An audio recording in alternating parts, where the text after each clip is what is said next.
اب ذرا سوچئے کہ حضرت نوح علیہ السلام وقت کے پیغمبر ہیں،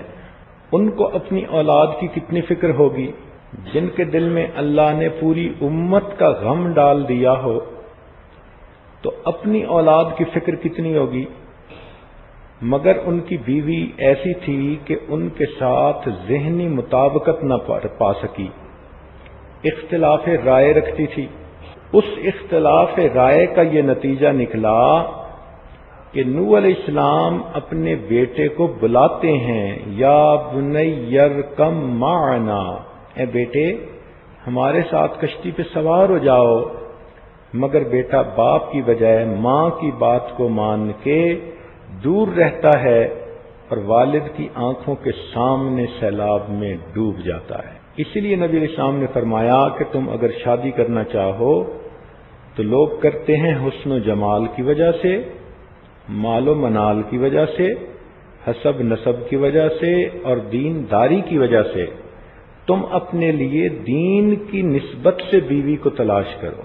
جو نوجوان دین کی نسبت سے بیویوں کو ڈھونڈ لیتے ہیں ان کی باقی زندگی پھر سکھی گزر جاتی ہے، اس لیے کہ آج کی بیوی کل کی ماں ہے، اور اگر اس کو فقط شکل و صورت کی خوبصورتی کی وجہ سے لے لیا کہ ٹھپا اچھا ہے، دیکھنے میں بھلی لگتی ہے، اور اس کے اندر دینداری نہیں،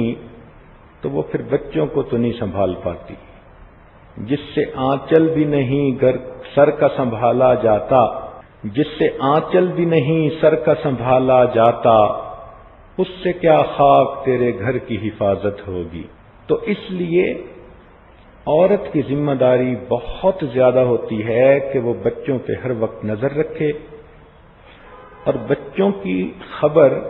اپنے میاں کو دیتی رہے اور اس سے مشورے کرتی رہے۔ کئی جگہوں پر دیکھا کہ خاوند بچوں کو نیک بنانا چاہتے ہیں تو بیویاں بے توجہ ہی کرتی ہیں،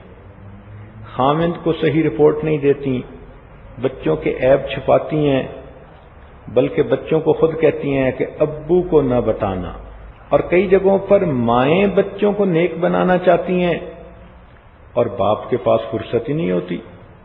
وہ اپنی مستیوں میں لگا ہوتا ہے، دوستوں میں لگا ہوتا ہے۔ بہت بڑا ظلم ہے۔ اس لیے کہتے ہیں کہ یتیم وہ نہیں ہوتا کہ جس کے ماں باپ دنیا سے فوت ہو جائیں، یتیم وہ ہوتا ہے کہ جس کی ماں کو تربیت کا پتہ نہ ہو اور اس کے باپ کے پاس فرصت نہ ہو۔